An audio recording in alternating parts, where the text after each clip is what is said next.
Three, two, one. Hello, ladies and gentlemen, and welcome back to another exciting adventure with Delusions of Grandeur. I am one of your hosts, but today we decided to go on about a film that was chosen by our good friend Kroll here. And It is directed by Victor Fleming, filmed in 1939. And Kroll, did you want to tell us why you chose this film? Yeah, this film, it was my mom's favorite movie. Tomorrow would have been her birthday. She passed away in January due to COVID complications. So I wanted to honor her. Me and my sister went out yesterday to eat, and so today we're doing Gone with the Wind. Um, that was one of my favorite movies.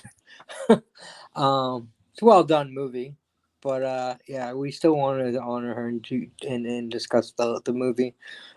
It's certainly a classic and has had controversy from day one. Um, so yeah, Even back then, yeah, yeah. Yep. Even back then, it had controversy.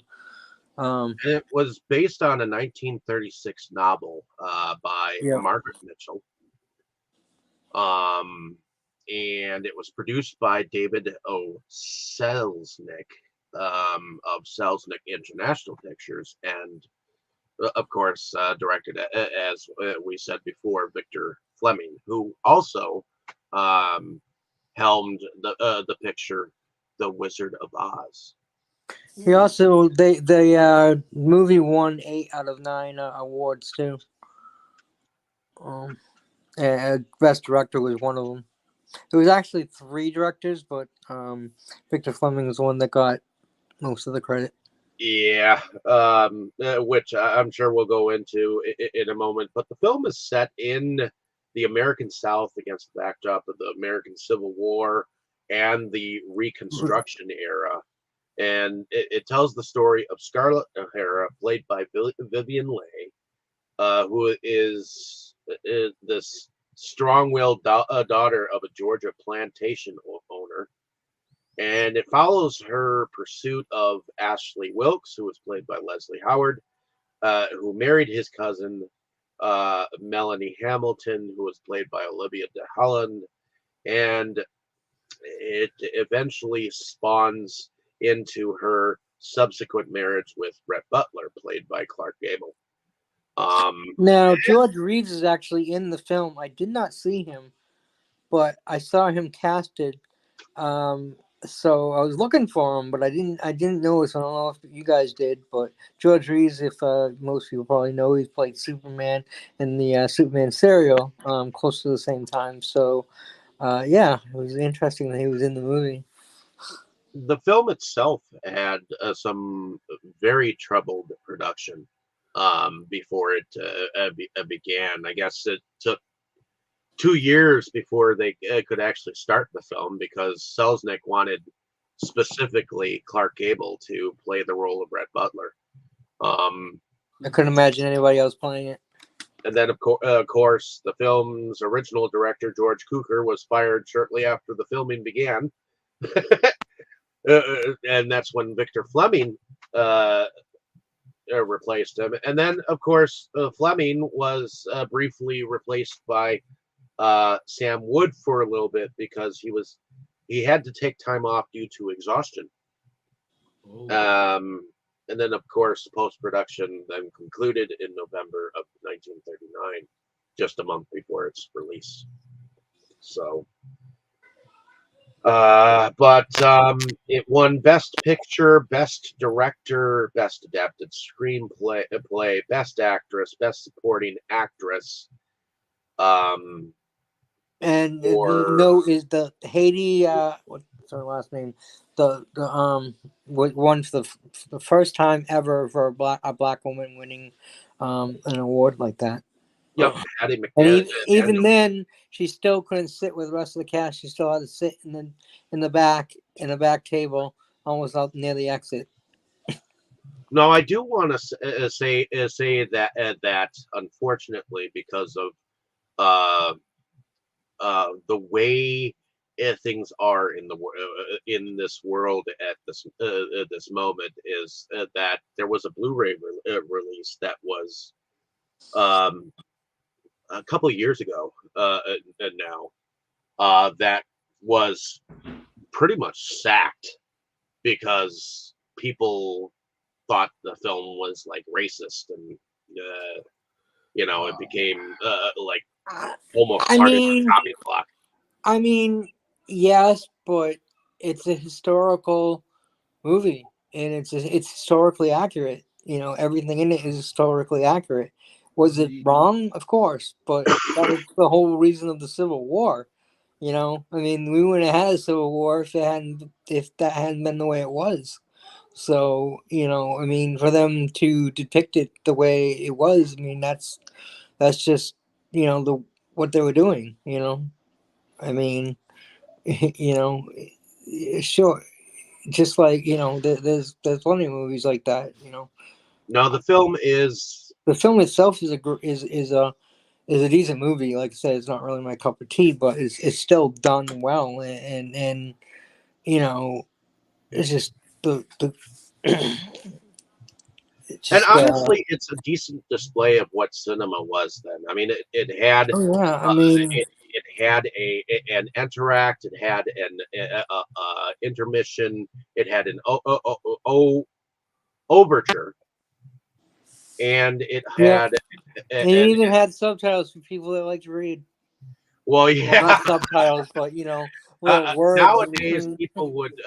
people would put someone in to narrate at those moments, but Yeah, it was technically almost like a docudrama, you know, in a sense. that But also would have told you. Most films would have told you that it would have said a year later or 2 years later or whatever, but they kind of skip time a lot without telling you it's skipping time, but you kind of figure it out quickly that they're skipping time again. Oh. but let us go into first impressions. Um, Kroll, first impressions of this film, and was this a first time watch for you? Well, I just want to mention real quick what IMDb said about the movie. It was the manipulative daughter of a Georgia plantation owner conducts a turbulent romance with a roguish profiteer during the American Civil War and Reconstruction periods. It's a quick way to sum it up, but I guess so. um, but yeah, this is definitely not my first watch. As I said, my mom's favorite movie. I definitely watched the whole thing through at least once, probably more. I know I've definitely seen bits and pieces of it more. Um, so yeah. Despite that, I mean, it's funny how there's people that haven't seen this movie, or people that see it, or people that like it, don't like it. People do know of it, and people know lines from it. There's just certain things that people just know. Oh, that's from that movie Gone with the Wind, whether they've seen it or not. So, it's definitely still talked about to this day. I mean, like it, love it, hate it, whatever, but it made an impact. Okay. Heading over to you, Tammy. Was this a first time watch for you?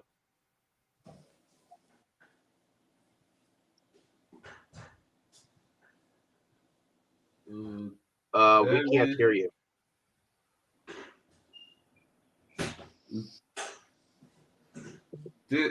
Tammy, we cannot hear you. She did unmute her microphone. We can hear some sounds, but not her.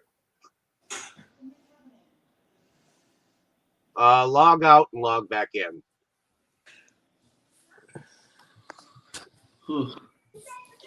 And then we'll go over to Boris's first impressions for right now. Was this a first time watch for you?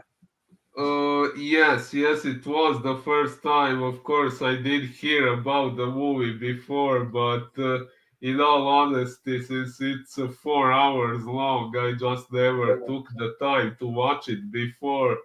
Although I was somewhat interested in it because as some of you may know, I'm also a big fan of the Sailor Moon anime, and there is an episode of it that was full of intentional references to God with the Wind.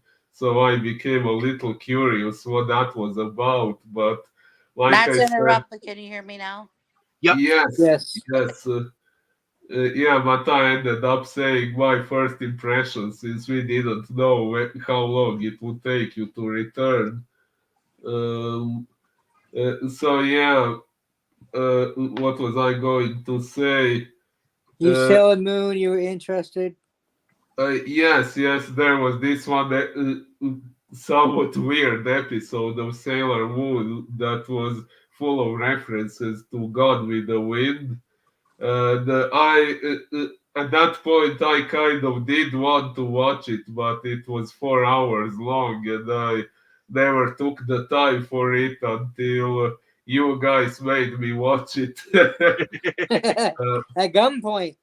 Watch it, Bob. not quite. I would say. I would say my first impressions are kind of mixed. Of course, I know the movie has a special meaning to you, Kroll, and I definitely wouldn't like to make myself sound as if I'm disrespecting that, let alone the memory of your mother. But regarding the movie itself, it has its good sides and its bad sides. My impressions are mixed, but I would say I do not regret watching it. I mean, it's a classic, we could say a historical classic It regarding is. how old it is. Sorry, what? I was just agreeing with you that it is. Oh, yeah. I would say it was a little bit too long. The point they were seemingly trying to make with the movie could have been made with a It's about shorter. about 2 hours too long. Kind of, yeah. At the beginning, it was very entertaining. Actually, before the war, that Fiddly part. dee dee. Fiddly. Sorry, what did you say? Fiddly Fiddly. dee. That is what. That was her favorite saying. She said it often. Oh yeah, yeah. Sorry, yeah, I ended up sitting through the whole movie yesterday. I originally intended to watch one half of it yesterday and the other half today, but I ended up watching it all yesterday. So, yeah, I'm sorry, I didn't memorize every single detail of it. uh, but yeah, that part was more entertaining when the whole thing with the war began. It suddenly took a much darker tone, and I'm generally not a fan of war movies, except maybe sci-fi war movies like Star Wars and stuff. Same here, Uh, dude.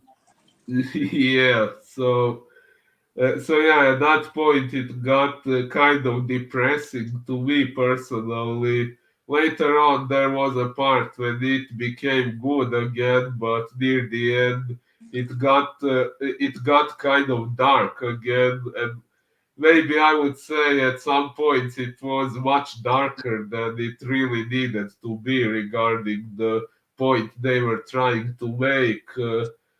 But yeah, it is what it is. All in all, I am glad I did finally watch it and finally know what it's all about. So, yeah, I would say, even though there were some parts of it that I didn't enjoy, all in all, like I said, I do not regret watching it. Okay. Heading over to you, Tammy. Was this the first time watch for you? No, I don't know how many times I've watched it, but it's not my first. Um, I have to agree with everybody that it's definitely a very historical movie. Um, it's yes, it is long, but it really, it touches on so many different points of the era and everything too. It's you've got your basic storyline, but then you've got everything else in the background as to what's going on at the time. So it's very interesting. I think the interaction between Scarlet and Rhett is just um, almost comical, because it's like how they feel about each other, but they just like don't want to admit it to each other, and that's what makes it even more like comical. Yeah. So it's almost like they love to hate each other in a way. And their interaction begins with a spoodow. Yeah, but I found it enjoyable. It's definitely something that I think like of course that my great grandparents probably would have gotten into at the time, and and things like that. And I don't remember like I probably would have. I probably did watch it way back then too, with them, but didn't appreciate it for what it was until I got older. So, Uh, but yeah, it's yeah. it's definitely one that I like having in my collection, and I don't mind pulling out to watch here and there. So, Okay. It's a woman thing we wouldn't understand. And no, this is not my first time watching this film. Yes, in this day and age, this film would be considered long. But It is long. I am used to long things. So it's kind of a norm. One of my favorite horror movies is probably about as long, but Oh, which one? Salem's Lot. What? Salem's Lot. Oh, whoa. Yeah, that one is particularly long. Yeah. there's a lot of Stephen King movies that are long. Tommy Knockers, Rose Red, The Salem's new Lot. Elvis. I said Stephen King. Oh, well, yeah, most of Stephen King's stuff is long. But And my that favorite means horror movie is long. Bram Stoker's Dracula. It's not a horror movie. yeah. Well, unless you count those bun hairs. Anyways, I want to be caught dead or undead wearing that. I do think of this movie as a classic. I do think that it told a story of the Civil War from the sidelines. Because a lot of times when you see a Civil War movie like The Red Badge of Courage or films of that nature, North and South. North and South, which is like a six. I actually like that one. That's a mini series though. I know. But a lot of times they'll show the actual battles, whereas this film did not show you battles except for maybe a montage. No, they didn't really show battles, but they definitely showed more disturbing images with the train tracks and all those people lying there dying, and she's like trying to walk through there to find the doctor, and that was a very disturbing scene. And you get the moments where she's volunteering as a nurse, and She hears the screaming of the dude, don't cut my Well, leg she off. was watching. She was watching too. Yeah, she was watching it Like too. like a train wreck. You can't look away. And that's when she walked out. She's like, I'm done. I can't do this anymore.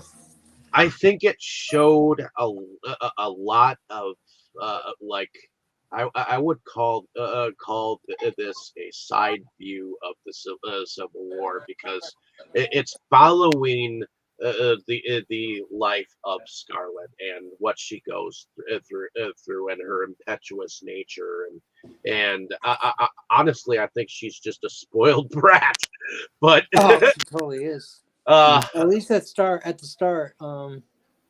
She's an interesting character. She does grow, but not completely.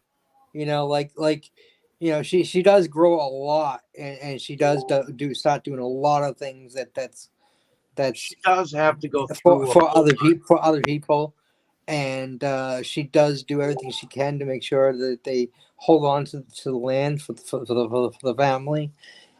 She backstabs her sister for to do it, but she does it, and it's just like I said, she's not a great. I mean, she's a great character in that she you never really know exactly which way she's gonna go, but when it comes to the guy she loves, which I don't see it at all. Like, dude's kind of dull, but Oh, tell me about it. super dull. But anyway, she loves him, and she's like completely selfish about him. Like, she doesn't care he's married.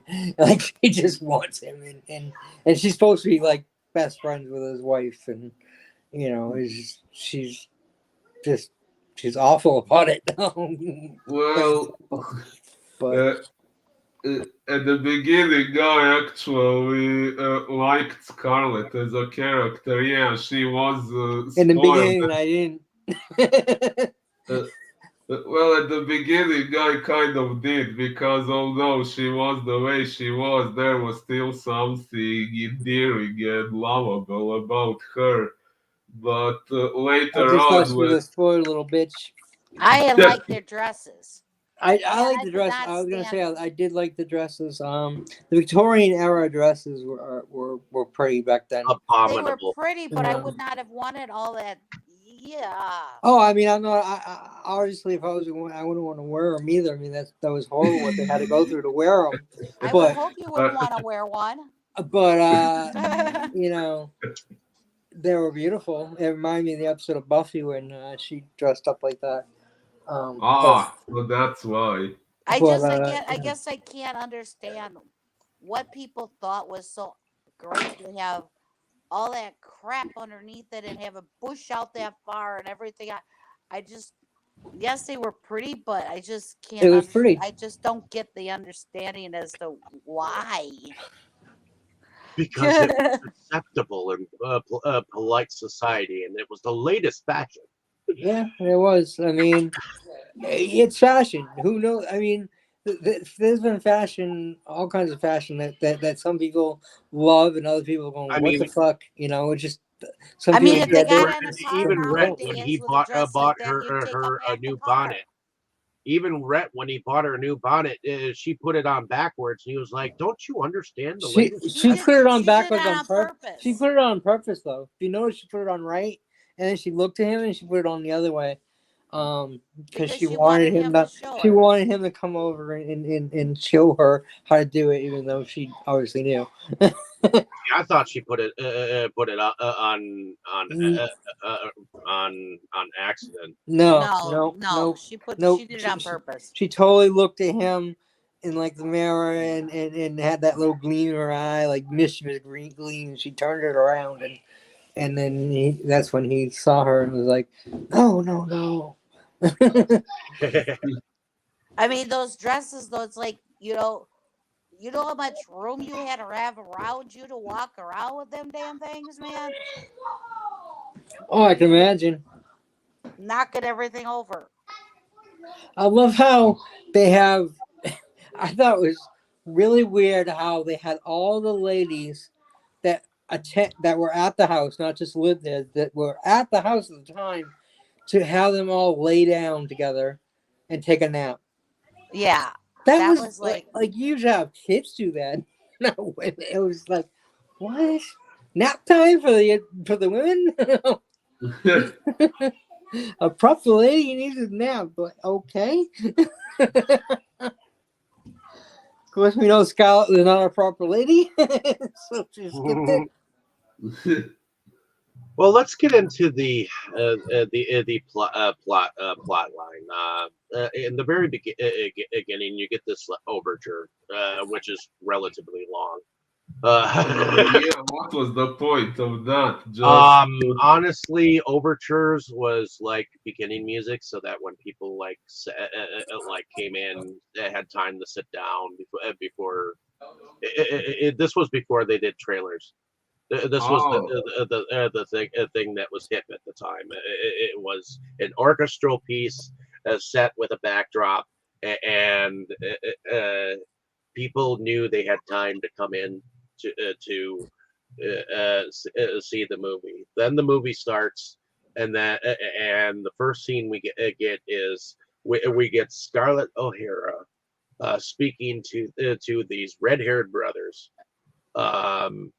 And she's got them all wrapped around her finger, and that's when they both tell her about the latest news about a gentleman who is marrying his cousin, and unbeknownst to them, this gentleman, she's been sweet on him for the last 6 months. So, she gets a little upset, and she starts walking off the plantation, and she runs into her father, who just so happens to be an Irish man, who I like her father, at least in this very beginning, because he speaks the Irish brogue, and he's a very proud man, and he realizes that she's evidently sweet on this man, and I guess there is a ball that or a dinner, actually a dinner and a ball that is supposed to be happening that afternoon, where apparently this young man who we've been speaking of is Ashley Hamilton, is actually supposed to be announcing his engagement to his It was cousin. a barbecue, dude. Actually, not a ball. Well, it was a barbecue and then a dance as well. Right, but they called it a barbecue, so. Yep. But in this beginning scene, you also meet one of the greatest ladies of Black history, who has become known as Hattie McDaniels. That's her name. She is her mammy. She is the person who kind of takes care of her and looks after her, and does everything she can to try to make sure that she's decent at all times. But she got a big job. You see her screaming out the window, saying, "Put a coat on, come back, come back," Time to eat.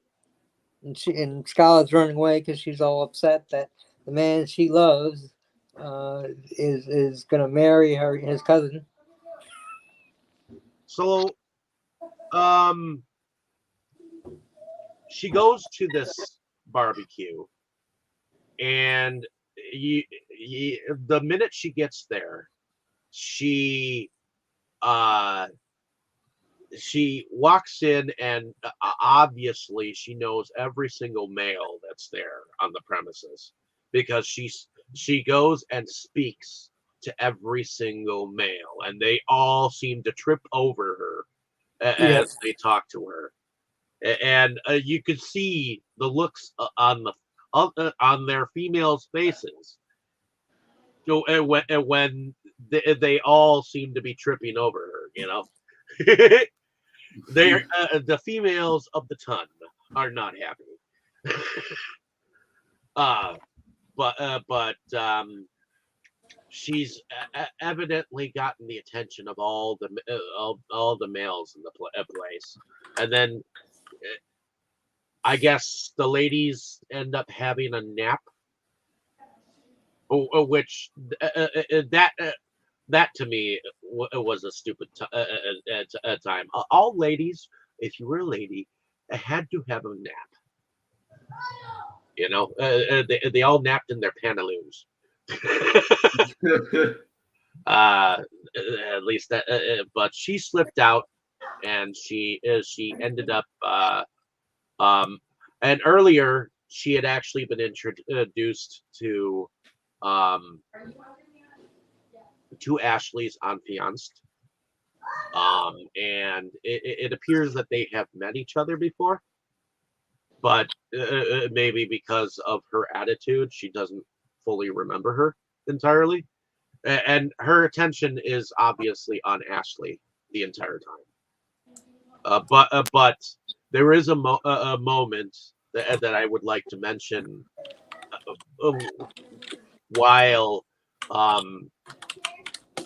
she was here at this barbecue, is that his unfianced was actually talking to some of the other ladies at this place, and they were all saying how they despised Scarlett. She was actually defending her ass as she was walking down the stairs, and this was, I believe, that was after she had actually had a momentary confrontation with Ashley, where she pronounced her love and she was rejected, and then up pounced Rhett Butler, which after she threw the vase or whatever it was.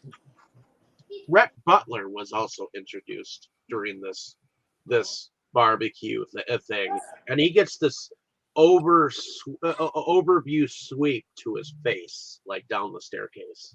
Did you notice that he's got like this entrance? Not really, but I do like how they asked him what he thought about the war, and how he just told them how it was that, all they're doing is, bowstring talk, and that the other side has cannons and they don't, and all this other stuff, and basically told him they're gonna lose, and he was 100% right, and Well, yeah, they didn't like him at all, because Ashley's brother ended up him. being kind of a protagonist against him in that whole thing. Is that who he was? Ashley's brother. I didn't even realize who he was. I just know that he would have gotten killed if he pushed it, and they told him, like, he kept trying to push a duel or whatever. Yep. Mr. Hamilton, I forget the brother's first name right offhand. But wait, I think actually that Ashley's last name was Wilkes, not Hamilton. I think someone else was Hamilton. Yes. Correct. I think his brother's name was Carlton. Okay. Gotcha. Well, he was lots of names to remember. Yeah, there were lots of names to remember. Regardless, Scott, you can't remember all of Scott's names. Regardless, it's because of this shunning of Ashley while she's watching him. Actually, it comes at a moment when the war began, because all of a sudden everyone's cheering and she's like trying to walk up the staircase, and that's when they hear the war has begun, and she ends up going to the front window, seeing Ashley kiss his unfianced goodbye, and she's watching at the window, because evidently this is the moment where all the men go off and sign up to join the war, because there wasn't a draft at this point in time. You had to actually go and sign, But Oh, didn't need a draft. All the young idiots ran out to be in front of the war. well, yeah, it was the next best thing. All the young men from either side were excited about going to war and fighting each other in the very beginning of this thing because that was like, you know, the thing, to fight for your country. But Yeah, I know nowadays there is no way they would make me go to any kind of war. Even if they try to force me, I would do everything I possibly can to avoid it. good Right? luck. Yes. Good luck. That's all I got to say. But yeah. Well, like I said, they didn't have the draft, so I don't think like Rhett Butler wasn't part of the war at first, and I don't think they forced anyone to be in the war. I mean, No, but it was considered the honorable thing, though. If there was a war, you were expected well, to I don't know. go. Nobody ever seemed to look down on Red about it except for himself. So at least in the movie, no one ever said anything about him not going to war, or he was less honorable about it. Like he was the only one who ever said anything. When he And finally decided to join it, in the middle of the movie. Yeah, but I do want to mention that he wasn't the only one who had something negative to say about the war when Ashley, their leader of the group, you know, started to say something. He had a different point of view as well, you know, um, and he actually defended Rhett Butler in his views. Yeah, Ashley didn't I like the war either, but he was he still did his duty to Well, yeah, to he fight. did the honorable thing, you know. Um, But Personally, I yeah. don't think it was honorable. I think it was so stupid. The war was stupid, and the Civil War was the stupidest war of all,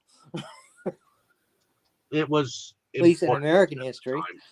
In American history, it was the stupidest war. Regardless, we get a marriage that happens around the same time for both Ashley and Oh yeah, Scarlett says yes to one of the suitors because Ashley's brother. to She to, does it just to to make Ashley upset, jealous or right. whatever.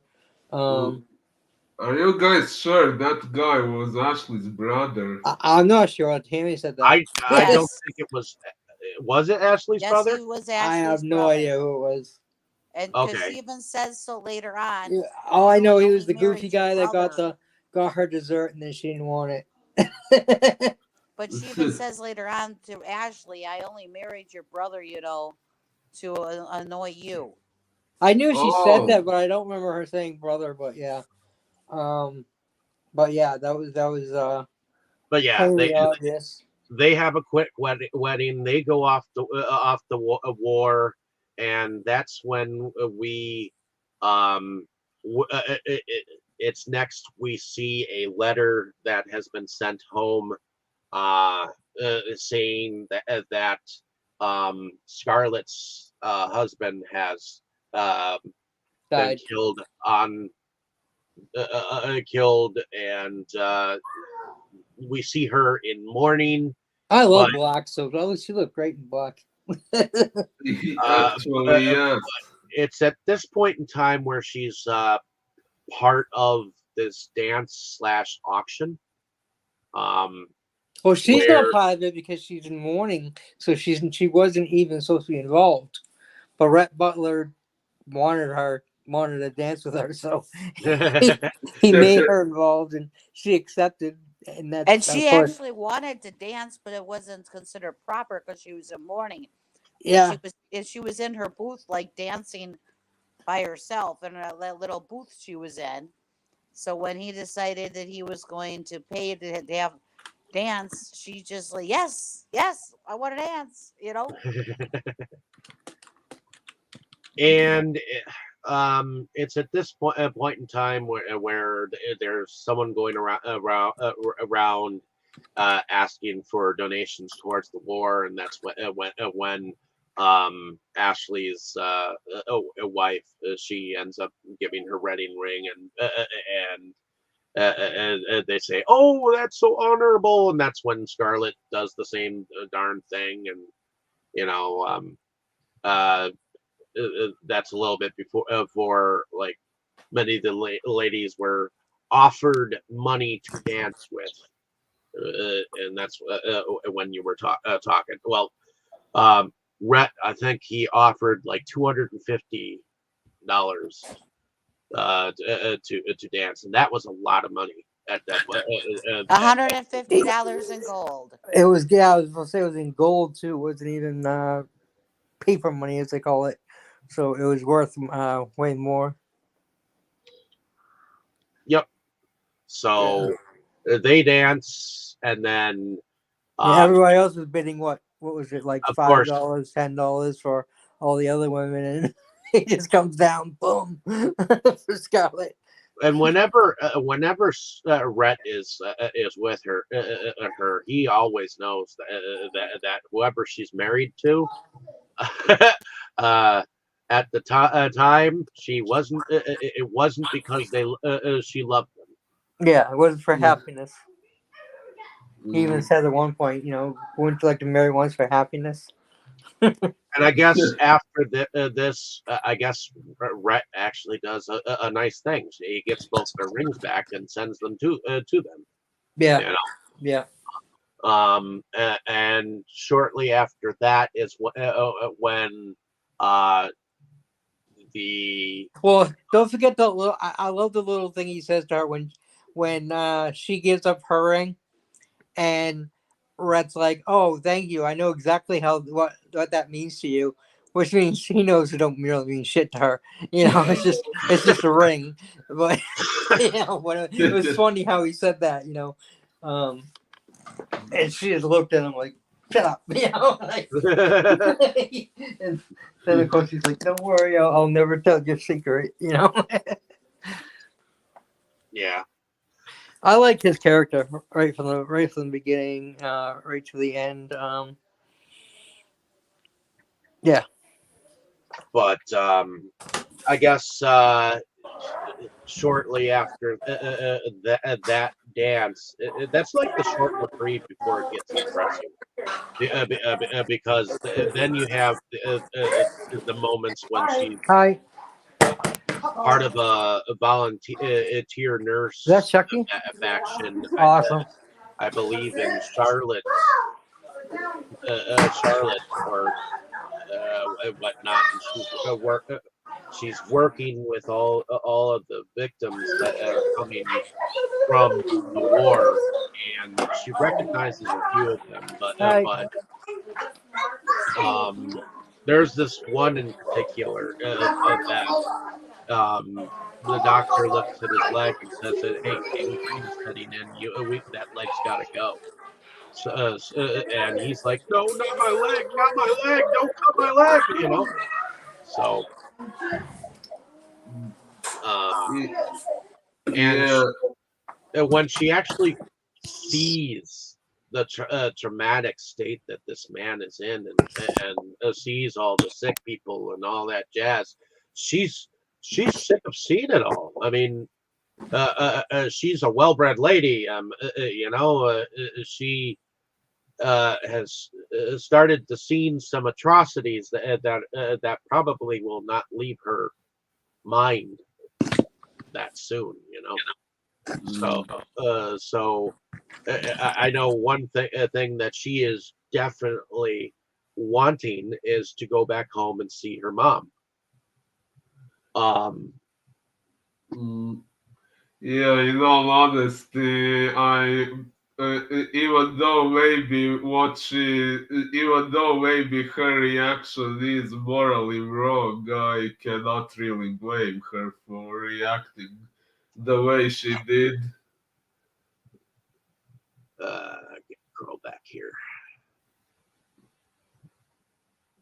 So, yeah, we also have on the in the backdrop here. We also have in the backdrop here. We have Ashley's wife, who is sick in bed. Uh, uh, she's with child. So, and she's very close to having the child, and so she is demanded by the doctor that hey, you've got to stick by and help her because there's no one else to help her. In fact, there's a moment where the baby is about to come, and she walks all the way through, finds the doctor. Well, He's she still taking she care of- also she also remembered her promise to Ashley to take care of the wife. So despite how she felt, what she wanted to do, she did her honorable thing by sticking to her word. Um, you know, but so like I said, she did some unselfish things. Maybe it was partially a selfish reason because she did it for him, not for her. But she did go above and beyond the call of duty, like you said, walking through all those wounded soldiers and dying soldiers and asking for water and things with pain and whatever. And it was just horrible scene. That's a I nightmare agree. scene right there. That's a true And horror part movie. of the reason why she stayed is that there is another black actress that I thought was decent in here. Is that high pitched? Oh, I couldn't stand her. I could not Oh, stand her at all. Oh, when she yes, slapped her, I was like, good. she maybe actually she. deserved she actually deserved that slap too, because she's like, oh, I know she all made about. Oh, claims. yeah, she knew all about birthing babies and stuff, and she'll do it, and then comes time, oh, the doctor can't do it, you all have to do it. Well, I don't know nothing about it. And here's Scarlett. Scarlett actually knew more than she did about it, and probably didn't really know much, but she knew enough to to To birth slap the her baby. in the Although face. there is a moment where she's sent to the cat house where Rhett Butler is, and that was kind of interesting because he invited her up, and she was like, "No, sir." it, you know, but Yeah, he was a rogue, a scallywag. I mean, he was just likable. He reminded me a lot like Han Solo. but Why Han he came Solo? to their aid, Because he and was a rogue. Ah, he came to their aid, and she He wanted did. to go to Tara, and the Yankees were coming closer. Well, yeah, they had to. The Yankees were coming, and women are not. They could have been killed or whatever. And despite my feeling of the Yankees being the good guys, there was a lot of atrocities done on by them too. So I think the North was in the right as far as stopping the slavery, but the way they went about it through the war was wrong and was horrible. Um, yeah. they say all is fair in love and war, but that's just above and beyond. The things that were done. I mean, it's been shown in quite a few movies and I things. don't think How anything could have been different at that point in time. they definitely could have Well, they not didn't done have things, but to kill from what I civilians. understand is it happens in every war. Like these guys will rape women on the other side or whatever, and do just all kinds of atrocities. And in their sick head, they think it's okay because they're the enemy or whatever. It's sick and Well, it's yeah, twisted and that it's part of just the war War, you got to see a little That, bit that because when she that's what came I'm back saying, to and Terra, it's they always took on both. It's always on both ends that people are doing atrocities, whether which side you think is the right side or not. Both sides were doing some atrocities that should not have happened. I mean, it's horrible, unfortunately. But yeah, so they had to leave, and I mean, his carriage was taken by the army, I guess. But he went and stole a horse and got a wagon, and then of course the looters were trying to steal their horse while they're going, and luckily he was a fighter, despite him not going off to war, he was a fighter, and he beat them back and um, got away, and then they got to the fire they with had some great backdrop oh scenery man, that when the I wagon will was tell you set up when against that everything was fire and when stuff. everything went on fire, and they were showing like the background of them, like the shadow of them moving through their fire. That scene is the best scene in the fucking movie, in my opinion. I I just I have to absolutely agree with you. loved it. I love fire, Uh, and, Anything and that they that do looks with so silhouette, awesome. That looks so awesome with that fire. like It was like when you saw the backdrop of the tree and just their silhouette, Scarlett and her father in that first I'm not a scene. huge silhouette person. It was just that fire that did it for me. Um, yeah. So, but yeah, I get it. I mean, it was okay, but the fire one was like I said, hands down my favorite scene. Not we're doing favorite scenes yet, but we're talking about it, and I just had to mention it, Yep, because it's just so awesome. It really was. it was, and ultimately, right It really showed before you what was going on with that big fire behind it like that. It was And you gotta remember that this was filmed in in 37. Um, well, that's 39. pretty good. That was pretty damn well. That's when it came out. So, but it was filmed before They that. So started filming in 1939. when it came out in 39. It came out in 1939, but they started filming 2 years later than they originally wanted to start filming. Right. So it started filming in 37. So, but like I said, considering the time period, it looked pretty friggin' great.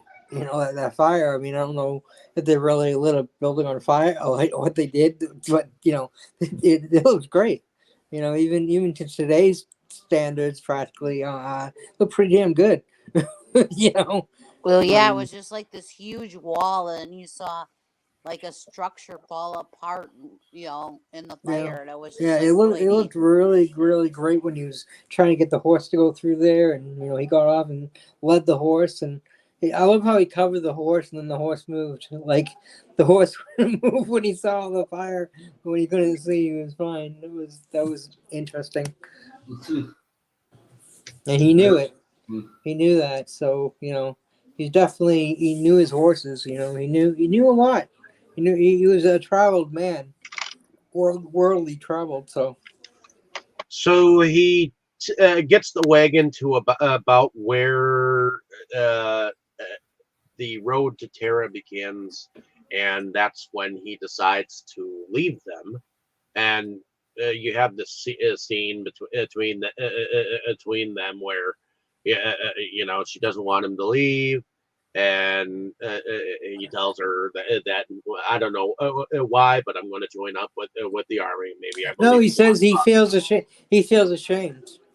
Because she said, that right for that he was right, and that should be proud of himself that he was right, and he said, "I'm not proud."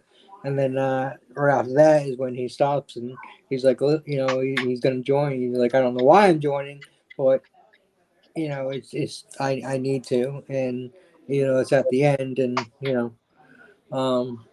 yeah, I'm so even though he he's definitely for himself, and he admits it. He admits it. He never tries to pretend otherwise. He's Yeah. for himself, and but he still felt like he still felt the sting of not helping out, so he felt like he had to um, help at that point. Yep. And, And so he goes, and they continue onwards. They stop at the Wilkinson's plantation and see it all in ruin. And then they continue yeah, onwards. 12 Oaks. Yeah, 12 Oaks, and they you get a moment where Ashley's wife, Well, they did go into the house too, and that's when yeah, they found the cow, and she's like, grab the cow, and the girl's like, "Oh, I'm afraid of cows." And she's like, "Go grab. We're gonna need milk for the baby, and other stuff, and so like I said, Scarlett, you know, in the beginning, like I said, I didn't really like her, but she definitely had her moments, and that was definitely really definitely good. She's looking out for the baby. She's looking out for the mother. She's looking out for everybody that they're gonna need a cow because they don't know how it's gonna look in Terra. They don't even know there's gonna be a house. But they still kept chugging and along. Um, so amazingly enough, Terra's house was still there. yep, Um, through the fog, and that was a pretty cool scene where the fog oh lifted up, and there it was. yeah, well yeah, it was cool. Like the fog was covering the moon, and as soon as the fog went away, the moonlight shone down, and you could see the house. Yeah, it was pretty neat how they did that. Um, it was nice. Oh yeah, You don't often see moonlight showing the way. Um, Well, that time you did, and I've always loved the moon, so that was definitely a great scene. and she goes up to Scarlet. She runs from the wagon because the wagon actually the horse dies, doesn't he? Yeah, yeah. Yeah. She's like, She beats the horse, and you can and the actually horse see a falls little over. bit before Falls over. that the horse is actually like got all kinds of saliva, like like it's dying. Yeah, it was probably thirsty as hell, and because I'm sure they never got a chance to stop. And although they did stop under that bridge for some reason, I have no idea why. But they were under the bridge and they were in water, so you could have gotten a drink there. So I'm not sure. I Yeah. think they were hiding from the Yanks. Yep. That's why they were Was under the that what bridge. was going through Yeah. the The over the bridge? Yankees were going over that bridge. I'm surprised she was able to get that horse in the car out of the water. Well, Never, and it never showed her how she got him out, but I was and looking. because it was raining so much, I'm Yeah, surprised she didn't get ammonia or some shit. yeah, yeah. Oh yeah. And the mother, considering she just gave birth and she was like sick as it was, and the baby brand new. I mean, yeah, they had a little bit of cover, but not much, So yeah, it was amazing that they all made it alive and well, except for the horse, of course.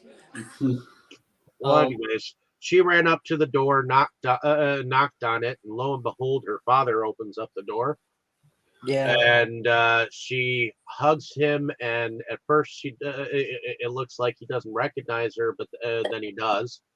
Yeah. And um, you have a slight happy moment here, but then you um, she gets inside and she's looking for her mom, and that's when the servants. She runs into Mammy, and Well, Mammy told her before she started looking for her mom. I mean, she was asking about her mom. Um, correct. and when Mammy told her basically what was going on, she like didn't believe it, and she was looking for her mom. And then she finally found her, and that's when she just screamed. Yeah, evidently her mom had caught uh, typhoid, Uh, which evidently was a disease that was going around at Yeah. that point in time. See, not And only was there war going on, but there were diseases that were contracted by certain people too. So to me, that's another thing. Nature was another thing that was involved during this time. Well, there was so much disease and everything because we saw that picture of all those people that were hurt and dead that were in the road and on the yeah, railroad tracks. That's why all this disease comes about, is because that's from all these decaying bodies and being around. That again, it's a miracle she didn't catch something when she walked through all those guys to get the doctor. right. And assuming she had to walk through all of them again to get back to. They didn't show it again, but yeah, you have to assume that she had to walk through it again. So yeah, um, she was definitely selfless at times Yeah. and very selfish at others. But yeah, ultimately she finds out that her father actually it seems like he's got some sort of dementia or something like that because Yeah, he he doesn't realize. I think he snapped when his wife died. He just snapped. You know, yep, which so he still considers that she's still alive yeah, yeah. He and because there are moments that wait he till thinks that Scarlet Mrs. O'Hara will know what to do, or I'm going to tell Mrs. O'Hara about this, and it's just and Scarlett just keeps looking at him like, poor dad, like he's just so out of it, he doesn't realize that mom's dead, She doesn't say, and you know, I guess I didn't realize that the previous overseer was in fact a Yankee. The one that they had gotten rid of because I don't think he originally was. I think he just trade sides. How did you figure that out? well Well, he came with the cut person with the tax guy. They ended up doing taxes and shit, and well yeah because thank so during this during while she was at Terra, um this is a time period that was very unsettling because it was towards the end of the war, and there was that moment where that renegade soldier came in and tried to steal from them, but she point blank shot him in the face. That was a in the great scene. face. Too. That was gruesome. That was a really great scene. She shot him right in the face. Oh yeah, yeah. I actually liked that And moment. Ashley's wife came behind, and she had a sword, and she was surprised that she had killed him, because if she had not, she was going to. Yeah, killed him. And she was quick thinking though. She was like, "Oh, blah blah happened. Oh no, the gun just went off. And And and and then they they hit ended the up body having and yeah, And then she said something like, "I guess I'm a murderer now, but I'll think about that tomorrow." yeah, yep. And they never thought. Well, I mean, if she thought about it, they never said we it. didn't see them bury the body, but they had to get rid of it. Yeah. But I guess shortly after that, the war ended, and Ashley came back, and she ran over to him again. $300 because yeah, she'd only had $10 um to her name then, and found out that the taxes is $300, three which hundred dollars extra than it was before. yeah, $300, and that's just I mean that was incredible lot of money back then. Yes. Uh, Probably close to like maybe 30,000 now. I mean, this is 1800s. Think about it. So the movie was made in the 30s, but it was actually 1860, 70, I think, or something like that. Yeah, Late 60s or whatever. When it 1860. was, yeah. Yeah, So the war, $300 the was Civil War went on between 1861 and 1865. okay. It was probably right around 1866 at this point in time. Because the war had ended and now taxes were raised because the Yanks are now in charge um, and they're just now having to settle into what now the new country is becoming. So Yeah. um, it's at this point in time she when that overseer came um she threw him off the property. Well, she basically shoot him away, and her father, in a fit of uh, pride, uh, ran to his horse and leaped Ran after after ran them. And after she, him. she kept yelling at her father, you know, not to not to go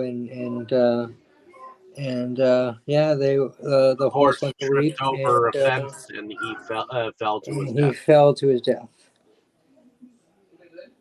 Mm, So, but I guess in a sense, he's now in heaven or whatever you want to call the better place.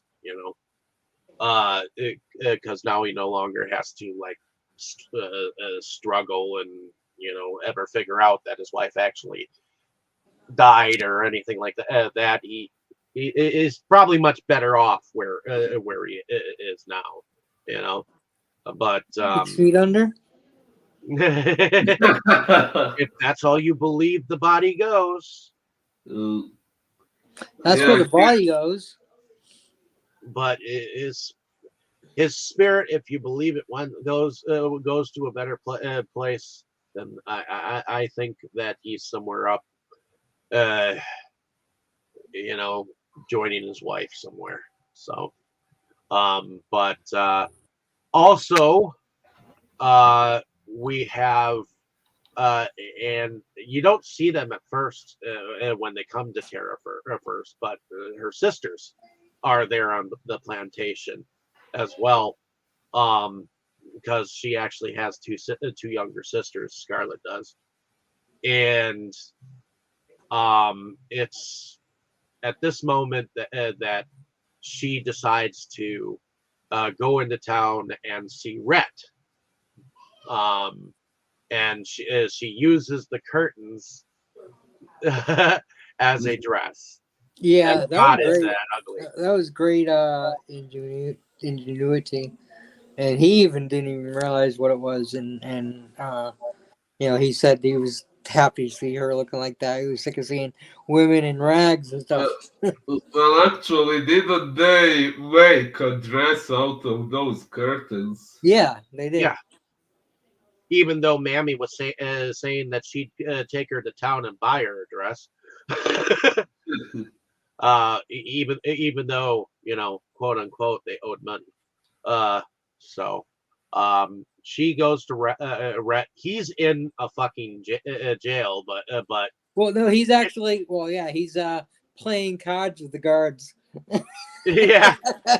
Yeah, that was kind of weird. Why was he in jail in the first place? I didn't. Because he was a war criminal. They thought somebody thought he stole the Confederate money that they couldn't find, and he never actually said if he did, but I think probably safe to say he probably did.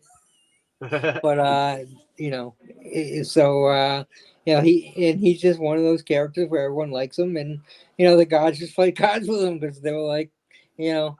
It wasn't even a real jail. It was, where they kept the horses, So, Oh yeah, true. yeah. Um, I love how Scott's like, I'm his sister. It's like, you have a lot of sisters. There's a few other women visiting him. Well, and after Scarlet gets turned down by Rhett, she sees that Lady of the Night show up. Uh, she's evidently a cat house woman, or should I say whore at the time. She's the head. She's in the charge of it. head Yeah. mama of the Yeah, she's in charge cat of it. house that She's he the was part of. madame. Yeah, because remember later Rhett actually said they're a lot alike. They both have businesses. They both are very successful with their businesses, and except she. Except she's kind and Scarlett's not. He said that she has a heart, where Yeah, she has a heart and Scarlett. Well, there was times that Scarlett didn't, and there was times she did. So yeah. But ultimately, she runs into one of her past suitors. In fact, No, the guy that was going to marry her sister. yeah, but he was also, if you remember at the barbecue, he was No, on I the don't. staircase.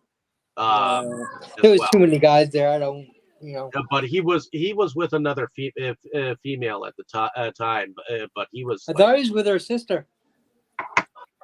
He was infatuated with her sister. In fact, he kept asking about. He ended up asking. He ended up asking her to marry him, and that was supposed to happen.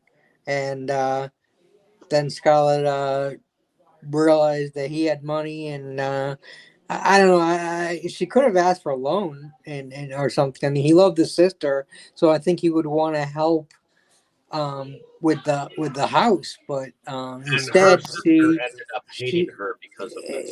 Instead, she decided to stab her sister in the back, say that she's going off with another man, marrying another man, and marry him to get the money. Which I think she could have done it a different way. I mean, it's good. It's good that she saved the plantation for everybody, and because but of how good she'd been to it's just how she did it was horrible. And because of how good she was towards Ashley's wife, is how she got Ashley entangled in the whole mess too.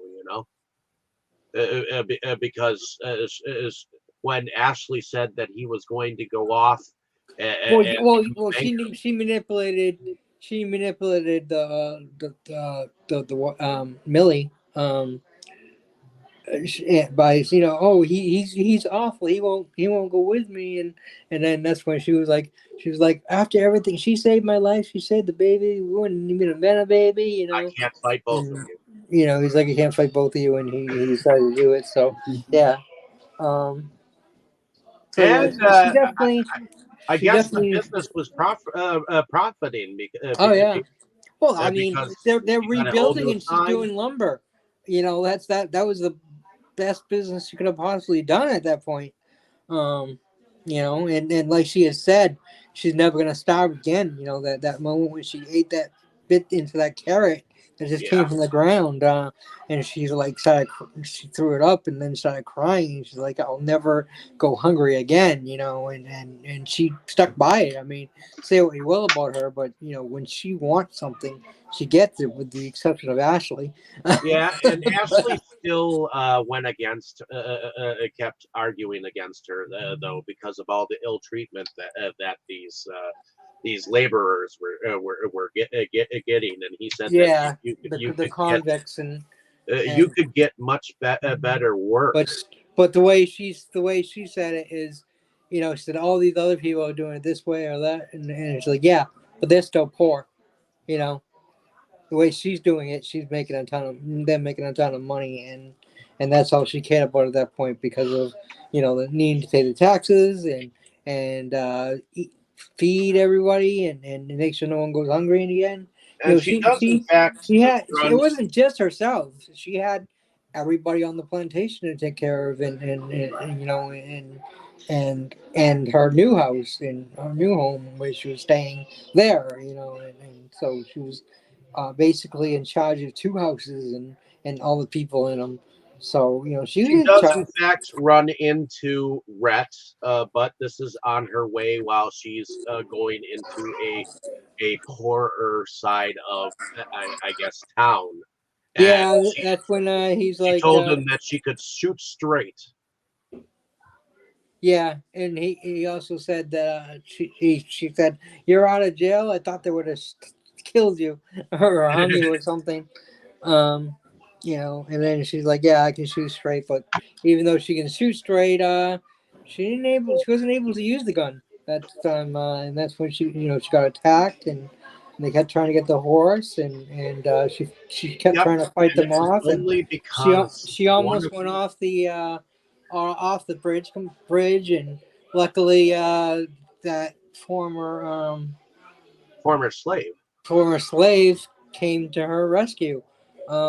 Obviously, even though they were slaves, they were treated decently for slaves, and she was always good to them. Like I never heard her once say uh, a bad word about them. Like we've heard some other people say some words or whatever, but she never did. Never heard her say it. I never heard her ever say anything about looking down. Like she always talked to the other people, the black people, just like she did with the white people. She didn't seem racist at all, even though she grew up on a plantation, and obviously she wasn't. The guy, he didn't have to run safer. He was free. He wasn't part of that or anything, but Well, he ran, and as soon as he saw it was and Scarlet, and he she made had sure she run didn't stay. into this former slave before, while she was in Charlotte, because that's when she had asked after her mom, um, Yeah. and stuff, and so that was an interesting moment when these guys were going, these uh, black slaves were going into the war to help the effort. So, Yeah. um, Yeah, which that was ultimately another thing those I became known didn't as get. buffalo Like, soldiers. what I didn't get is the slaves were going into war to fight against the people that were trying to free them. It was just kind of just like weird.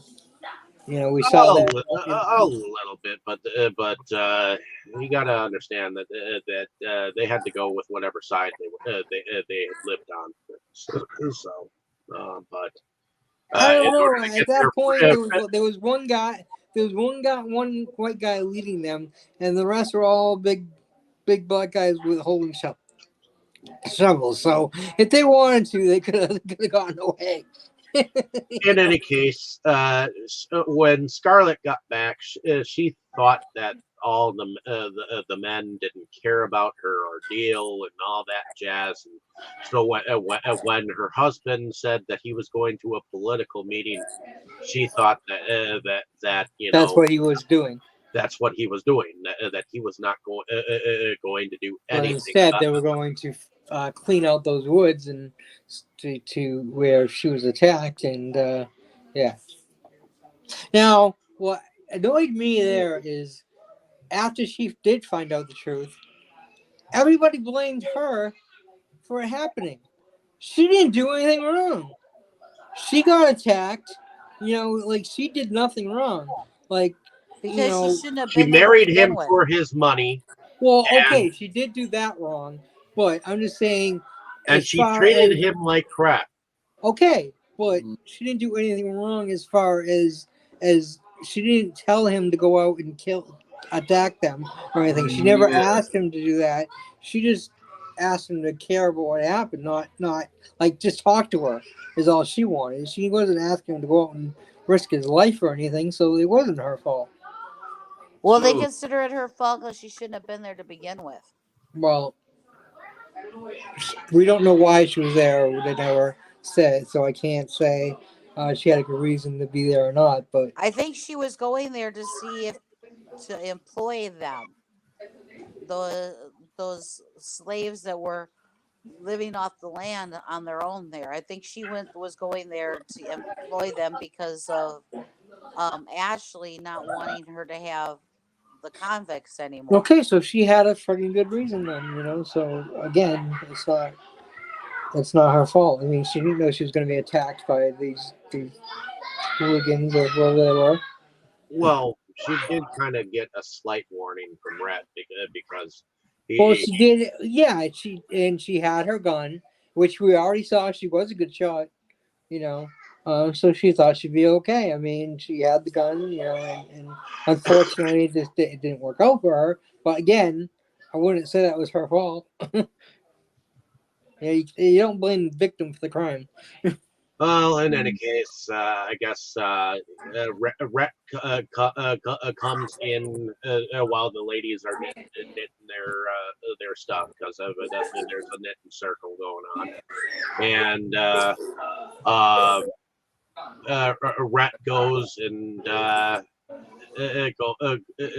goes and figures out where I guess they are, and he comes back with the doctor and Ashley, and they all acted like they were drunk as fuck, and a little bit before they came back, that's when the sergeant comes in, and he's looking for Millie's husband. And she says she does. All she knows is that he's at a political meeting, and he's like, "You mean at the store? Well, there's nobody there, so we'll just stick around to to talk to your husband." So they go out, and then that's when you hear another knock on the door, and that's when Rhett and Ashley and the doctor are accosted by the sergeant, and they're like, "Hey, you wouldn't arrest a man that's inebriated, would you?" uh, and they saunter into the room, and that's when Rhett says, "Hey, these two were with me all night, and if you want to, And we uh, were at the do you really want me whorehouse. to say in front of these ladies?" And Like, you Millie's better. like, And then he's gonna take him outside, and she's like, I want to know where my husband was, and so he says it. And of and the course, doctor. I like the doctor. He's like uh, you got to do something like this in front of my wife. yeah, You know? yeah. It was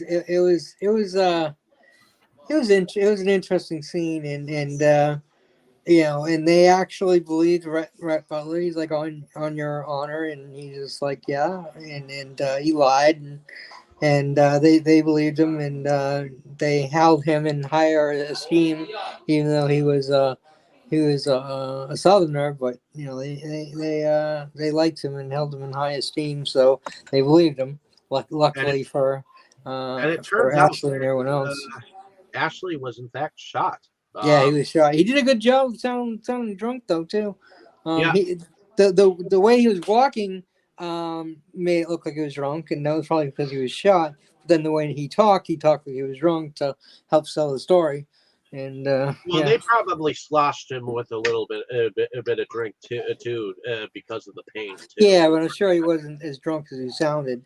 Um, he was in, but he knew he was coherent enough to know what was going on, and that he had to go with the story, or you know he would have been arrested and probably would have died because you know he needed to get that gun taken care of, and Oh who yeah, knows if they would have taken care of it or not at that point. You know, nowadays if there's a war, they would have taken care of it whether you're prisoner of war or not, but who knows then. so and then it's at this point that Rhett, of course, does another one of his things where what I'm surprised about, that you don't even want to know the whereabouts of your husband. You know, Mm. and and he's like, well, he's back on the road, shot dead. Oh, Yeah. yeah, that was a bit of morbid humor. Well, Well, it's just like he knows that she married him for money. Just like the first one she married, uh, to make her other lover upset. It's like well, yeah, and she acts like she's like been crying in the next scene, but she has actually been drinking a little bit, so that helped her crying mode come on. A And little bit. in this, huh? A little bit. Yeah, okay, she drank a lot. It's in this moment that Brett or Rhett, in fact, asks her to marry him, and he doesn't care that she doesn't love him back at this moment. Correct? Mm. yeah, but he has a feeling that she has, some feelings for him, and like he thinks that she kind of loves him back. But yeah, it's funny because one thing we never mentioned is all through the movie before that is he kept saying, "Oh, he doesn't want to marry her. He wants her to be with him, but he's not the marrying type." And at this point, he finally realizes he needs to marry her, if she wants her. Um, yeah, so she finally agrees to marry him, and he figures, she'll fall more in love with him as time goes by. And And I guess they settled I think into she finally does. It's just again she doesn't fucking admit it, and she doesn't act like she's in love with him. And Uh, and I guess they settle into kind of a married life after that. if she gets pregnant, And she gets and pregnant, and then they they have the have a kid, daughter. and then she gets upset that she her waist is 21 instead of 18, and she'll never hit 18 again. She decides right then and there she's not having any more kids, and she tells him, and they kind of have a fight about it. And, Isn't he drunk one night too? well, oh not at this yeah. point. Yeah, Okay, later on. That's okay. later on. He is, but at that point, he busts the door. Like she's like, you can lock the door. He's like, a lock's gonna keep me out. And he just kicks open the door, and busts it. Um, letting her know that when he's the husband, and they're gonna have relations, they're gonna have relations. Um, and you know but he's really hurt, actually from her saying that, because Yeah, he still loves her, and she's showing that she doesn't, but she does, but she doesn't even realize it, like Mammy said. Mammy told him that she does, and she does even more than she realizes, and by the and time she does he realize, it's too fucking late. But But and he ends up taking his daughter and himself away to from London. her for a little bit Yeah, too. but the girl wants to go home. She misses mommy, Well, and plus the person who was like in charge of her was like being mean to her. So no, they fired her. yeah, They fired her. you are relieved Um, of your duties. Get the fuck out of here. yeah, yeah. So he was a good dad. He was definitely a good dad, and he tried to be a good husband. And then I came home, and that's when they had that fight, and she tells him she is pregnant because of that one night that you had alluded to when he was drunk, and she fell down. He's like, well, maybe you'll have a fall, and right, she goes to slap him, he moves out of the way, and she does fall down the stairs and has a miscarriage. Yep. And he's And then so shortly distraught after at that, what he does. He doesn't go into her because he thinks she doesn't want to see him, and she's so distraught that she doesn't ask for him because she doesn't think he wants to see her, and so neither one of them see each other for the whole time until oh, afterwards, and then and we also forget about the that his daughter. Um, well, it, this hasn't happened yet. We hadn't gotten there yet, and then that was after that it had happened. After she had the miscarriage, they're out and they're watching her, and she's riding saddle because it'll mess the dress up for her ride normal or whatever. Good fucking thing they did that, right? She might not have died, but yep, she ends up jumping and she goes, "She's as bad as my father." Oh my god! Like she realized right when she said that her daughter's gonna fall off the horse like her dad, and yep, she falls off the horse and dies.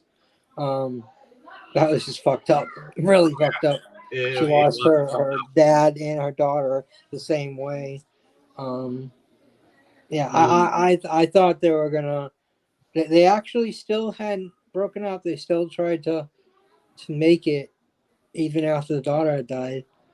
yep, Um, because but Rhett felt really but bad. then He but then Millie got sick and she was dying, and then that's when Yep, and she everything came in unraveled. and Mammy said she's scared for Rhett because he's locked himself in a room for 2 days with his daughter's body, and Yeah. she's got to be buried.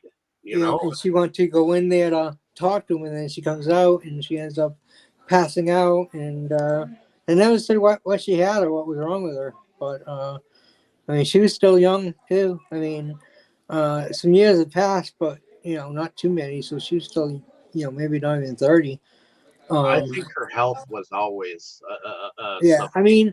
I mean, she had some bad health after having the baby, but she seemed to have recovered nicely from that. But yeah, Uh, and I then actually, I actually looked it up online what she died from, and I read something about childbirth or miscarriage. Like she got pregnant for a second time, and it ended that Okay, way. oh, no kidding. huh? Okay. Uh, All Okay, right. I never y- said that in the movie. yeah, I think it was in the books or something. I'm not sure. Oh, okay. All but right. in any Because they case, had they said both she end can't up. have any more kids. Because they had said she can't have any more kids. So I guess what they meant was she shouldn't have any more kids. She was I technically able to, but it would kill her, and that's what happened. It killed her, and obviously killed the kid because she couldn't have been very far along. So unfortunately, they both died. But yeah. But yeah, so you get this is where Rhett. you end up finding out that Ashley really does love her, and he would never love another woman. And And I guess she was mad at him for leading her on and yeah, shit. When but he was, I honestly but don't the get first thing where she he did, led her on. but the first thing he did say he loved her at some point, but she did come out and she was holding him and hugging him. I mean, his wife was just dying, so I could understand that, but that Rhett got super upset and Rhett jealous about had that, enough. and that's when he left. And then she got home. She finally got home. She realized that she does love Rhett, and she'd never be with Ashley anyways. And by this point, it's too late. Like Rhett's just done with it all, and Yep. and he just says, now you can be with Ashley. There's nothing in your way, and he's just What do I do now, drunk and Scarlett? I don't give a damn. no, he didn't say Scarlett. He said, "Frankly, my dear, I don't give a damn," and he walked away. I mean, it was kind of a like wow ending. Like it didn't even give you like any kind of proper ending. It was just like, but yeah, well, that wasn't quite the ending because she said she knows she's gonna do. She's gonna go back to Terra, and somehow she's gonna get him back. So now she's determined to get Rhett back, and we'll never know if she ever did. Unless there's a sequel, Actually, book or that's not something. But, entirely true. There huh? was, in fact, a sequel to the book and a sequel to Gone with the Wind. Oh, didn't know that. Uh, Never saw it. Is it another I 4 hours? It was a mini series. I think it was around 3 hours. Oh Jesus! But a lot of people think that it wasn't as good and that jazz. But it would be interesting to watch just to see where it went. Well, you can look it up and ask. Look it up, and I'm sure somewhere will tell you the spoilers. Yeah. Well, at least Did it's they a end up mini together? series. It was, I believe, called Scarlet. I think so. Yeah. Well, the way they ended Gone with the Wind, I could see them having a sequel. It's one of those movies that actually set up for a sequel, even though that never happened back then. I don't think they meant to do that way, but in a way they did. I mean, it was just the way they ended. It was just kind of like, does she end up getting him back? Yeah. Yeah, she had a I mean, we montage just of spent like almost 4 hours in this she had a movie, montage so of it kind of fucking, I mean, like I said, at the beginning, I didn't really like Scarlett, but at that point, you kind of want her at least to have some love, and definitely her and Rhett belonged together from the beginning. I never saw what the hell she saw in Ashley at all. I definitely don't blame Rhett for leaving though. I do at that point he did. Like, she was comforting the dude who just lost his wife. I mean, yes, he knew how Scarlett felt about him, but still, it wasn't. It wasn't a She total wasn't. comforting She was. effort. She still thought that Ashley loved It him. doesn't matter. It does. Loved She her. was still comforting him She because was a married woman, and she still thought that a damn fool had feelings for her. okay, I get that, but she was still comforting him. She didn't. She was still comforting him. So that was definitely, I think, a poor time for Rhett to leave. I mean, I do get why he finally left, but I'm just saying it was kind of a poor time to do it. Well, yeah. Although I could But also I understand. think I know why he did it. In his mind, what he said to her, he believed 100% true that she would go to him, and he wanted to break up with her before she dumped him. And one of the dying words from Millie was "Take care of my husband." Yeah. So he did Well, say I mean, she something to could. the fact that well now Yeah, you have the now you wife's have her permission. permission. Yeah, but again, at that point, Scarlett realized, there wasn't going to be anything between her and Ashley, and she really did love Rhett. And again, she waited too long to admit it, and so there was a lot of bad between them both, and she was very stubborn girl, and always went for what she wanted, and she needed to see what was in front of her face with Rhett. Everybody else saw it. They had great chemistry together, and he saw her in the beginning, and she obviously had feelings for him, and she flirted with him, and she had feelings, and she Yeah, throughout the whole movie, she was like that. It was just it's a shame she didn't admit it sooner, but yeah.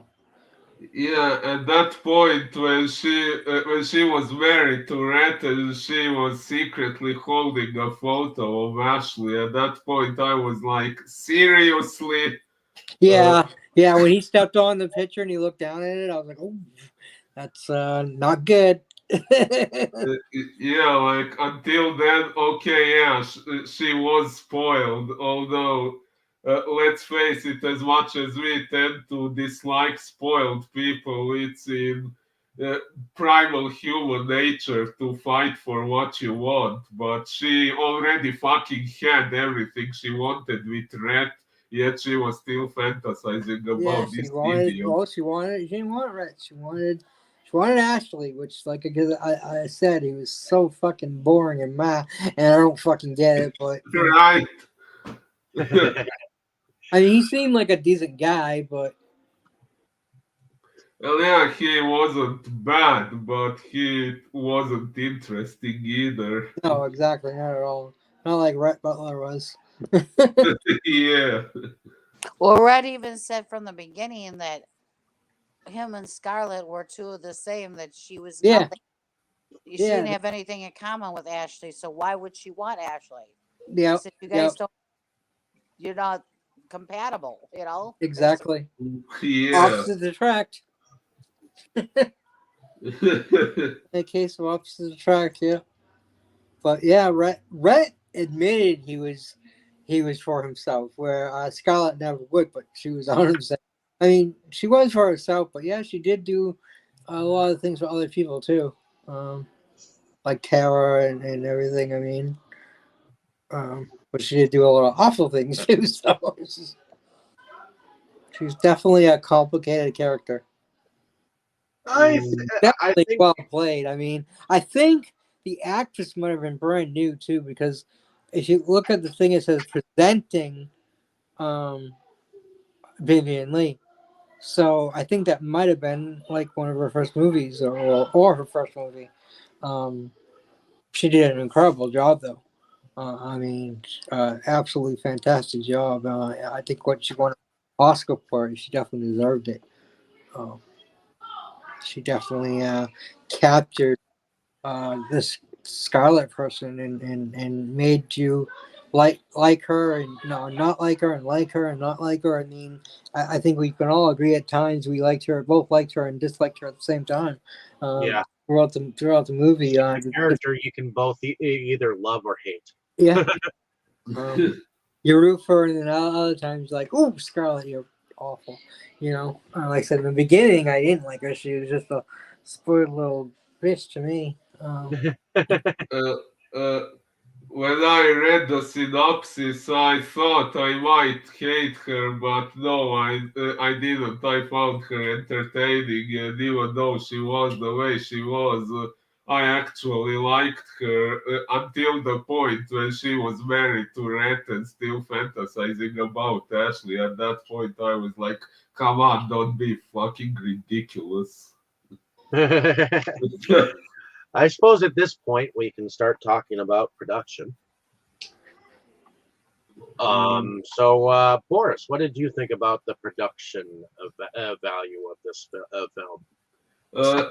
I think the production was great, especially because I believe the movie was probably filmed in black and white and then colorized, correct? I believe it started out as black and white, but Yeah, eventually it they go to used color. Technicolor when they released it. Oh, okay. Well, yeah, that was pretty well done, and also, as you said, Kroll, that there was that fire scene, which at that point in time, I believe that wasn't really easy to portray, and it looked quite realistic.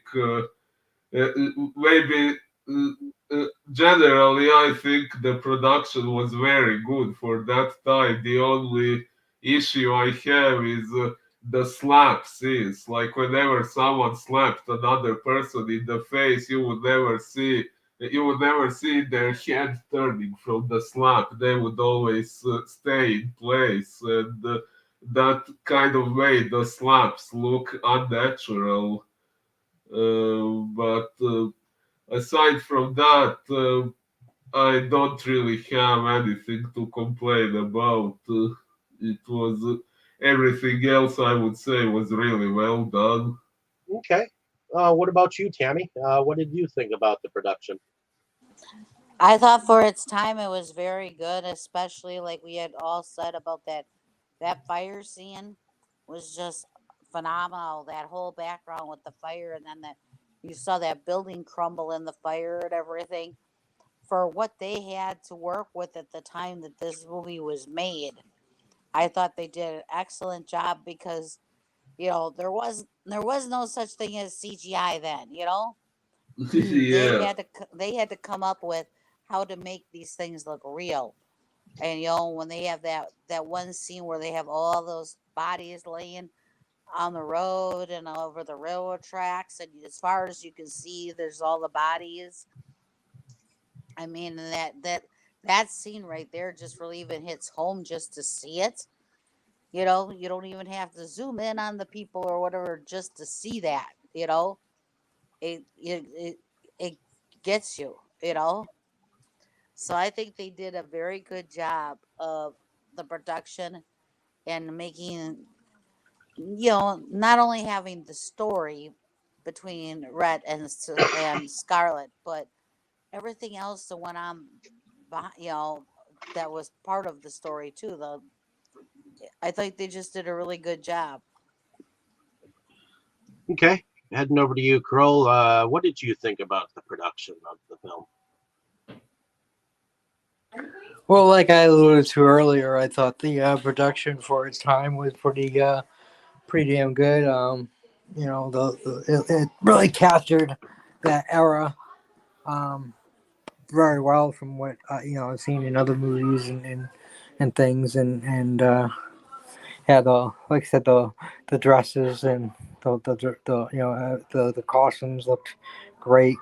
Um, the Oh fire yeah, as much scenes as I didn't really like looked the really dresses at that time, they did do an awesome job. I agree with you on that. The yeah, costumes were awesome. and the fires looked real to me.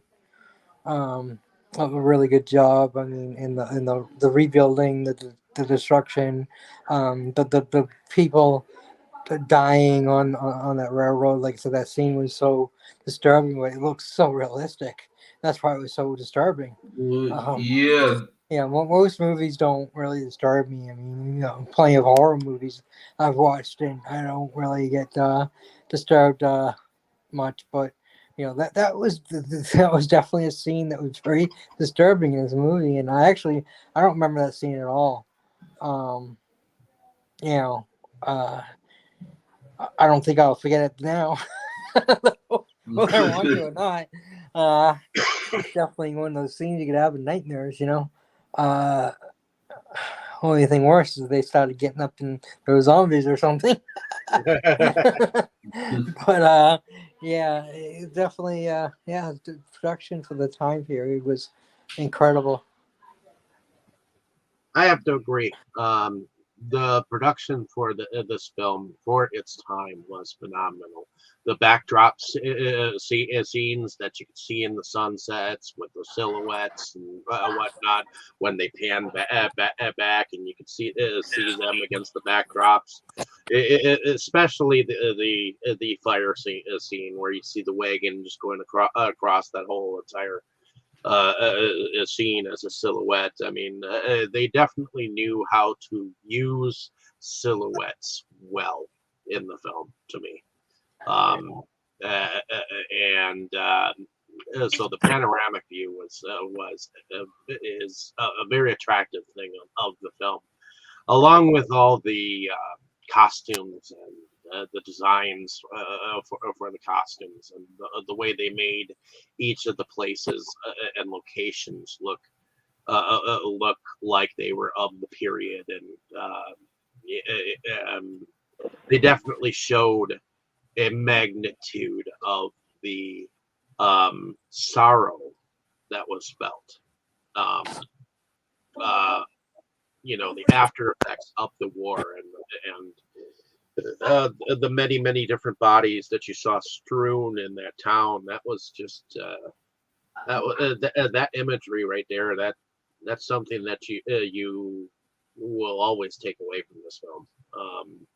Along with like the screaming of the man in the infirmary that they had set up. Don't cut my leg off! Don't cut my leg off! The hearing those screams of that man. I mean, you can just imagine what he was going through. I know, and the worst I noticed they said they didn't have any Novocaine. I think they said Novocaine. Um, and they're like, well, we're gonna have to amputate anyway, so they didn't even have anything to knock them out or to dull the pain either. So Nope, I mean, besides all the emotional pain he was they going didn't have through, any the bandages physical pain, or anything the by physical pain they the were end of going that. through. They were Yeah, out of supply. they didn't even have any alcohol to give them. Like usually you see that in some old movies, like they'll give them some alcohol and make them bite down on a piece of wood or something, when they cut something off like that. But yeah, it seemed like they didn't even have that. Like all I could do was hold him down and cut it off because he was screaming. Um, yeah. But let's get into the music. What did y'all think about the music?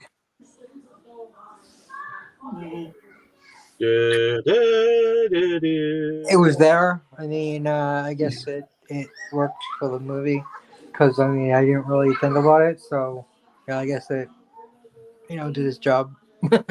Ooh, yes, same here actually. Maybe I thought there would be a little more music than it was, but what there was and for the time when it was made, yeah, I guess it works well for the movie.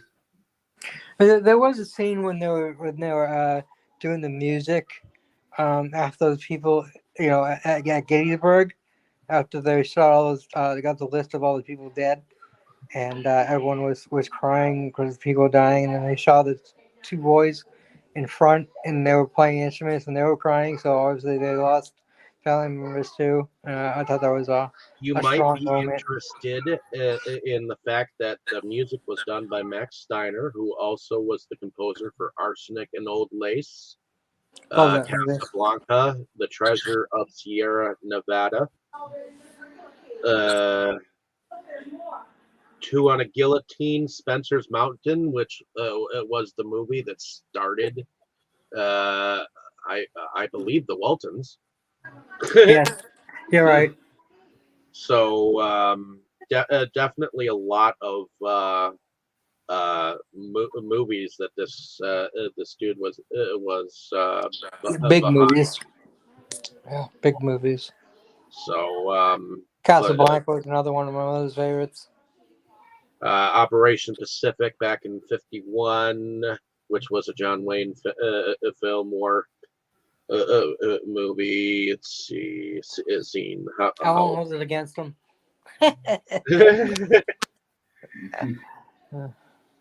and I won't hold it against you. But Hold what against me? I guess he was uncredited No. behind some of the Wheeler Woolsey stuff too. So that's cool. And one of the first adaptations of Little Women.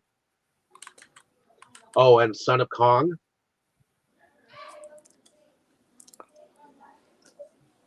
So yeah.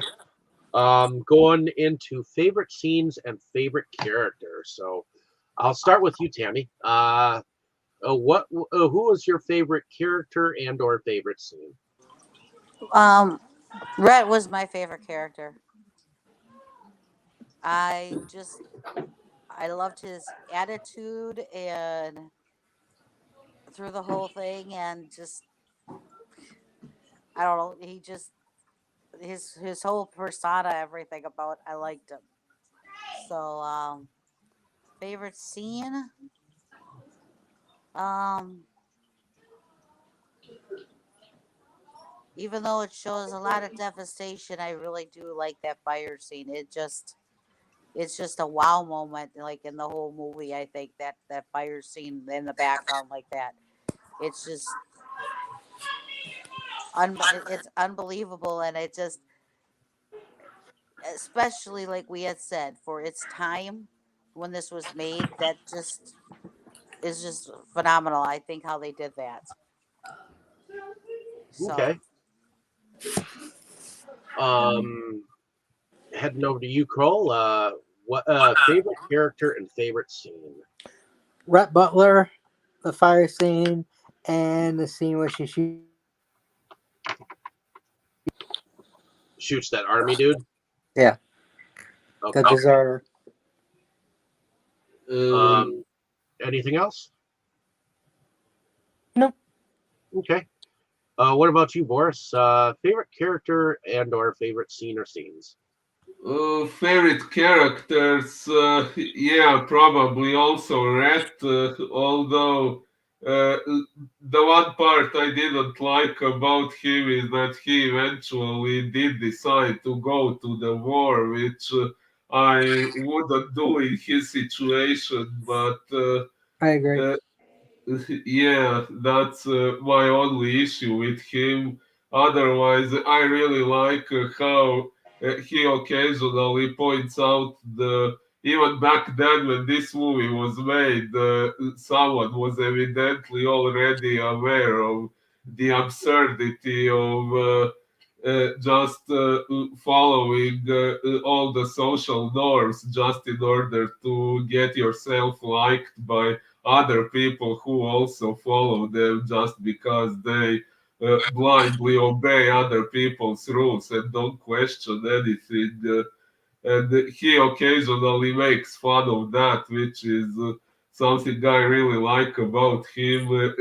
Even Scarlett at one point said, "Why do I have to pretend?" That was also, even though it was a fairly insignificant moment in the whole story, it was some details like that drew my attention. But aside from Red, I have to say I also really liked the character of Melody. Maybe not so much through entire movie, but Billy? at the end when we found out, Millie was her nickname. Melanie was her name. Okay.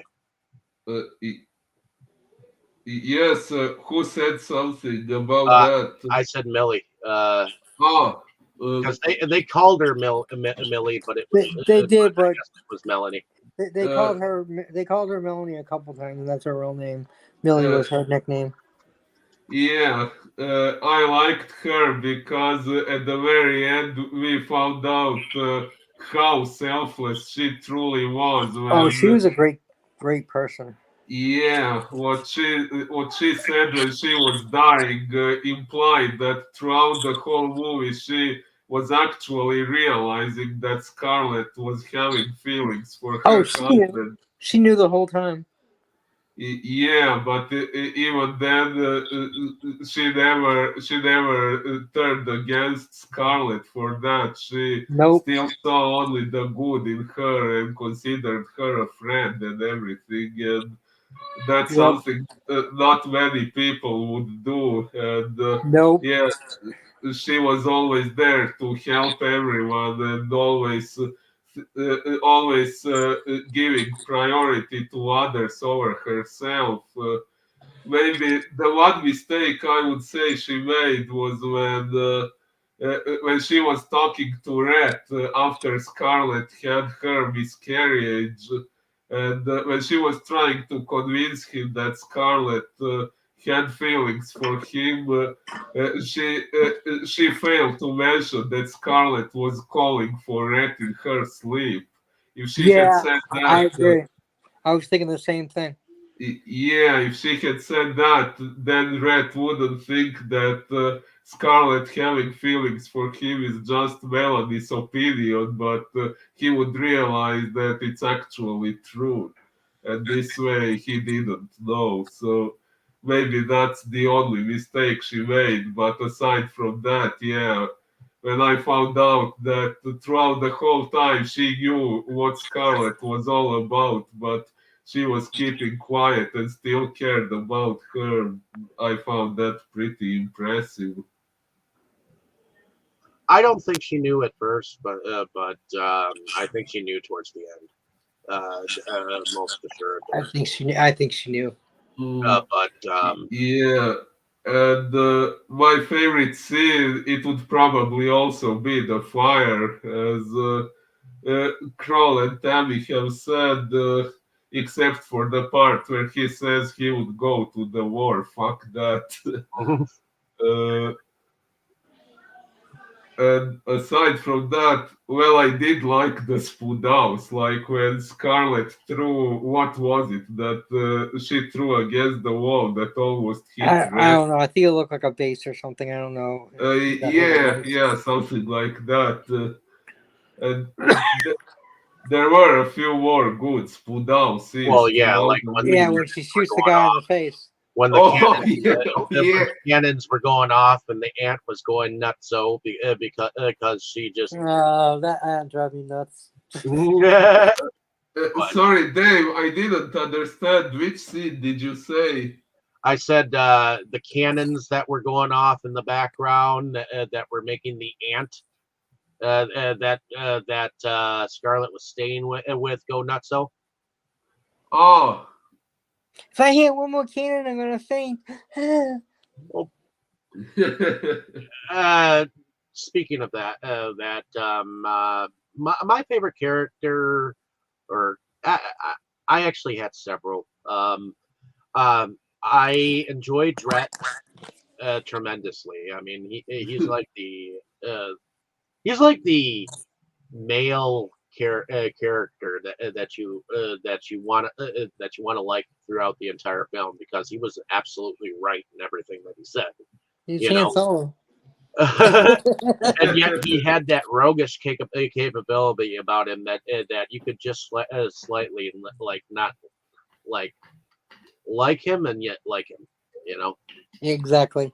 Just but definitely, you don't like everything he does, or he's about him, but definitely not honorable, but he's honorable to a he point. is honorable. He's just honorable in a different way. But uh, there are characters like Mammy that I enjoy.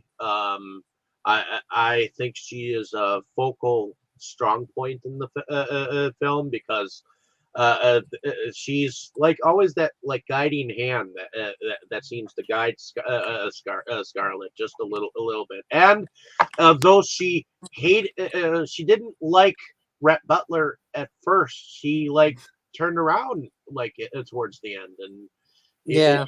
she was really concerned I about like when she was wearing that dress thing that he bought her. He's like, lift up your thing to show me, and, and he's like, about time you're wearing it. Took you long enough. it. You bet, Mr. Rhett Butler, sir. But yeah, as far as I mean, I did like Millie as a character. I mean, she was a strong character throughout the whole thing. He was. Ashley, bits and No. pieces I enjoyed of him. Like I enjoyed the fact that in that first instance when Rhett Butler talked about the war, he stood up for him, and he had his own thing to say. But that He being was said, boring. favorite scenes. For some reason, I get a kick out of the fact that the aunt swoons and everything. Oh, I hated that. For some reason, she is the focal point of what people thought at the time. Like everything that was To wrong me, about she was the worst character. everything that was wrong about the world and that Scarlet was doing. She showed that like discomfort that society like took on things of that nature. But favorite scenes, I definitely do like that fire scene, but I like every backdrop scene that Yep. has silhouette. I like every backdrop when they like pull back the camera and you see them against the sunset. I love that moment when they first see Tara after coming back. Those things, and I think that those are what brings the movie cinematically to a certain level of art. So that being said, did anyone else have anything they wanted to add to the film?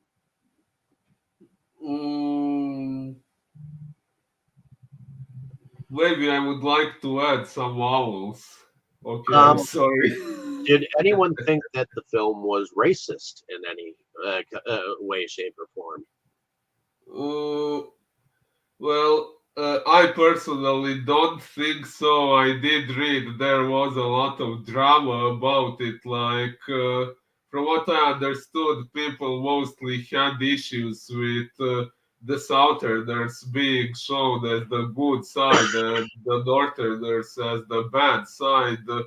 But I didn't take it that way because all the Southerners we saw here were civilians. And even though maybe the South was politically wrong, you can't blame ordinary people who lived there for what was going on. And Well, I there was don't. something that Ashley said, something to the effect that there's something about us Southerners. When we owned our slaves, we treated them good. Well, actually, yes. To be fair, all the characters we see in this movie, they aren't really treating their slaves badly, not any different from the way people treat house I mean, servants. that's not to say that slaves weren't mistreated. I mean, I'm sure they were. And there were those Oh, plantation it's saw that in Roots. owners. But that being said, hopefully you out there have enjoyed our discussion on this film. I dedicate this episode to Kroll, your mother, because this was her favorite film, and hopefully she watched Up in Heaven and is saying bravo. Sheila Allen. That was my mom's name. So I definitely dedicate this to her. So, but let us know down in the comments what you thought of this film. If you haven't seen it, definitely see it. It is a long haul, but it is worth it. It's a me. And we'll definitely be coming back with another cool film. In fact, I believe it's my turn this time. So next Sunday we are going to be watching Kid Monk Barony. Kid Monk what? Kid Monk Barony, Baroni. And it stars Leonard Nimoy, like way before Star Ooh, interesting. Trek. So, hopefully you'll join us there then, same time, same channel, and everyone say good night. Good night. Good Good night. night.